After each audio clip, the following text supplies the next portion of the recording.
चला देखते हैं क्या क्या हमारे त्रिभुज में क्या क्या पढ़ना है हम लोग को। जैसे कि हमने बताया कि आप लोगों ने कक्षा नंबर पढ़ी थी क्या, सर्वांग समता। ठीक, सर्वांग समता में क्या था, जब भी कोई तीन पार्ट बराबर होते हैं तो दोनों त्रिभुज एक दूसरे में क्या हो जाते हैं, बराबर, है ना। और समरूपता में क्या है, समरूपता क्या है इसके बारे में थोड़ी बात करते हैं। कोई दो त्रिभुज एक दूसरे के समरूप कब होंगे। मान लिया अगर दो त्रिभुज हैं, कौन से त्रिभुज, एक त्रिभुज है हमारा एबीसी, कौन सा, अगर एक त्रिभुज है एबीसी और दूसरा त्रिभुज चाहे छोटा बड़ा चाहे बड़ा, क्यों, क्योंकि आकार से फर्क नहीं पड़ता। तो एक त्रिभुज अगर एबीसी है और दूसरा त्रिभुज क्या है, अगर कोई दो त्रिभुज इस तरीके से है तो हम कब कहेंगे कि दोनों त्रिभुज एक दूसरे के समरूप होंगे, कब कंडीशन में, तो इसके लिए मात्र दो कंडीशन होती है। पहली कंडीशन ये होती है, क्या होती है, पहली कंडीशन क्या होती है कि सम्मुख भुजाओं का अनुपात बराबर होना चाहिए। सम्मुख भुजाओं का अनुपात बराबर होना चाहिए। तो सम्मुख भुजाएं कौन, AB के सम्मुख PQ, BC के सम्मुख QR और AC के सम्मुख PR। तो सम्मुख भुजाओं का अनुपात बराबर होना चाहिए और सम्मुख कोण एक दूसरे के बराबर होने चाहिए। मतलब भुजाओं का क्या अनुपात और सम्मुख कोण एक दूसरे के बराबर। तो भुजाओं का अनुपात अगर कहें तो जो पहली कंडीशन होती है वो क्या होती है कि AB बटे PQ बराबर BC बटे QR बराबर AC बटे PR।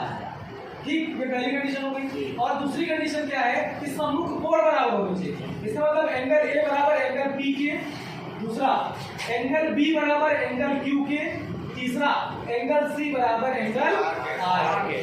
कोण डायरेक्ट एक दूसरे के बराबर होने चाहिए और सम्मुख भुजा का अनुपात बराबर होना चाहिए। अच्छा, एक एग्जांपल लेके देखते हैं।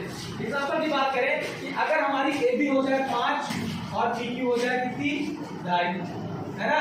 अगर हमारी BC हो जाए 7 और ये हो जाए 3.5, और अगर हमारी AC हो जाए कितनी, 4 और ये हो जाए 2। अब आइए सम्मुख भुजाओं के अनुपात निकालते हैं। तो सम्मुख भुजा का अनुपात में मान रखो AB बटे PQ रखोगे, AB का मान कितना, 5 और इसका मान कितना, 2.5 बराबर, BC का मान कितना, 3.5, इसका मान कितना, 7, तीसरा AC का मान कितना, 4, इसका मान कितना, 2, सबको बांटो, 2.5 गुना 5, है ना। और उसके बाद कितना हो जाएगा, उल्टा रखिए ना, यहाँ पर क्या हो जाएगा, 7 बटे 3.5, तो 3.5 गुना 7 और 2 गुना, तो 2 बराबर 2 बराबर 2 क्या गया, भुजाओं के अनुपात कैसे बराबर, यानी त्रिभुज कैसे समरूप। अभी नहीं कह सकते, क्यों, क्योंकि हमने कोणों को नहीं चेक किया, कोणों को भी चेक करेंगे। मतलब कोण भी अगर 30 है तो कोण Q भी 30 होना चाहिए।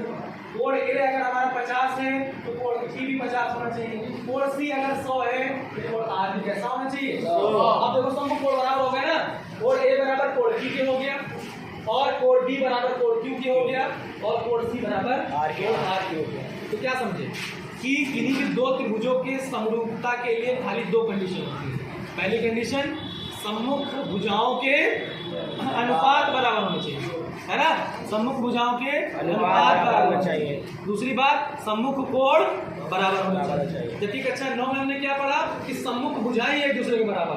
इसमें क्या लिखा, AB बटे PQ, अगर सर्वांग प्रूफ करते तो क्या लिखते, AB बराबर PQ, क्या लिखते, AB बराबर PQ।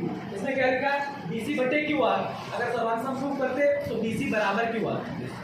इसमें क्या लिखा, AC बटे PR, अगर सर्वांग प्रूफ करते तो AC बराबर PR। तो समान समता और समरूपता में अंतर समझ में आया। क्या होता है कि सम्मुख भुजाओं के अनुपात बराबर होंगे, दूसरी बात सम्मुख कोण बराबर होंगे।